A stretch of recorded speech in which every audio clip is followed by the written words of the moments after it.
Hello everyone, welcome to Krishna Coaching Center class 11 Political Theory chapter number 9 Peace। Piece में हमने देखा कि किस तरीके से हम पीस को बढ़ावा दे सकते हैं, बट जो ये सारे मेजर्स हैं इसमें कुछ चैलेंजेस भी हैं। तो क्या क्या कंटेम्प्रेरी चैलेंजेस आते हैं?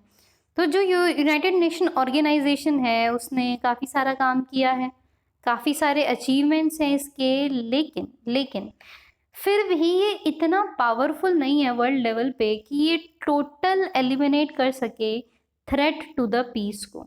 सो इंस्टेड डोमिनेंट स्टेट्स जो हैं वो इस पे अपना अधिकार जमाने लग गए हैं।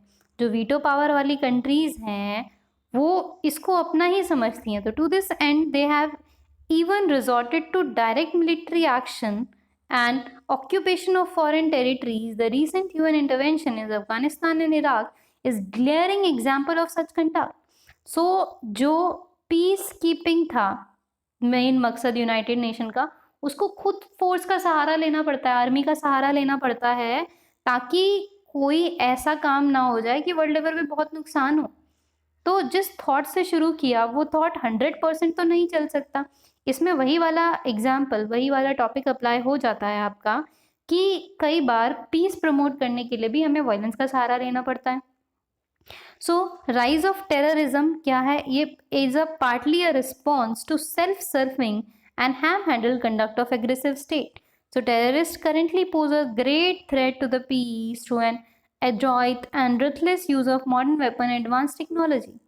So terrorism क्या है? टेररिज्म बना कहाँ से? तो ये वही जो एग्रेसिव स्टेट्स थे, एक समय लोगों को बहुत दबाना, एक तरीके से अपने आप को ही पूरा बॉस समझना, तो उन्होंने इसके एग्रेशन में कई सारी मिलिटेंट ऑर्गेनाइजेशन खोल दी, जो कि आज ऑब्वियस सी बात है बहुत खराब काम करती है।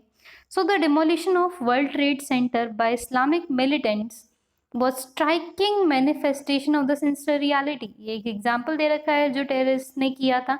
टेररिज्म के बहुत सारे एग्जाम्पल्स हैं। सो यूज ऑफ वो क्या यूज कर सकते हैं? They can use biological, chemical, nuclear weapon for mass destruction. By these forces this remain a frightening possibility कि ये जो लोग जिन्हें लिटरली छोटे छोटे बच्चों को जान से मारने में नहीं डर लगता है, अगर उनके हाथ न्यूक्लियर चीज़ें लग गई तो उन्हें वर्ल्ड को ख़त्म करने में कितना समय लगेगा? So the global community has failed to curb the rapacity of the dominating powers and the guerrilla tactics of terrorists. So जो ये ग्लोबल कम्युनिटी थी, किसकी बात करें? यूनाइटेड नेशन की, वो पूरी तरीके से सक्सेसफुल नहीं हो पाई है। और गुरिल्ला टैक्टिक्स क्या होती है? टेररिस्ट जो करते हैं कि जब आपको पता है कि सामने वाले की आर्मी या सामने वाले की पावर बहुत स्ट्रांग है, तो आप डायरेक्ट वॉर नहीं करते हो, आप स्ट्रैटेजिकली वॉर करते हो। So it has also been served as the mute spectator of genocide, the systematic massacre of entire group of people. So बहुत सारी ऐसी कंट्रीज है जहाँ पे हमें ये देखने को मिलता है, काफ़ी सारे यहाँ पे एग्जाम्पल दे रखे हैं। अच्छा, जो ये टेररिस्ट हैं ये काफ़ी खतरनाक होते हैं, बट आजकल या पिछले 2-3 साल से इन्होंने क्या स्ट्रैटेजी अपनाई है? दे आर डूइंग या मेकिंग लोन वुल्फ अटैक। अब इतनी सारी स्ट्रिक्टनेस के बाद बहुत मुश्किल हो जाता है पूरे ग्रुप में कहीं पे अटैक करना, तो they attack as a lone wolf. Lone wolf में मतलब एक ऐसे कोई भी हो सकता है और वो आसपास के 3-4 जनों को या एक आध जनों को बिना वजह के मार पीट देगा या जान से भी मार सकता है। तो वो क्या है? Lone wolf attack. वो बाद में पकड़ा भी जाए तो उसे कोई दुख नहीं होता है। तो ऐसे वो किस किस लोगों को पकड़ रहे हैं? जो इनकी ऑर्गेनाइजेशन है जो प्लेसमेंट करती है, तो जो सो कॉल्ड डिप्रेस्ड बच्चे हैं, जिनको बहुत समझ नहीं आ रहा लाइफ का करना क्या है, जिनको सोसाइटी दुश्मन लगती है, उन सबको पकड़ के सोसाइटी के खिलाफ भड़का के और सोसाइटी को ख़त्म करने के लिए ही ट्रेन किया जाता है।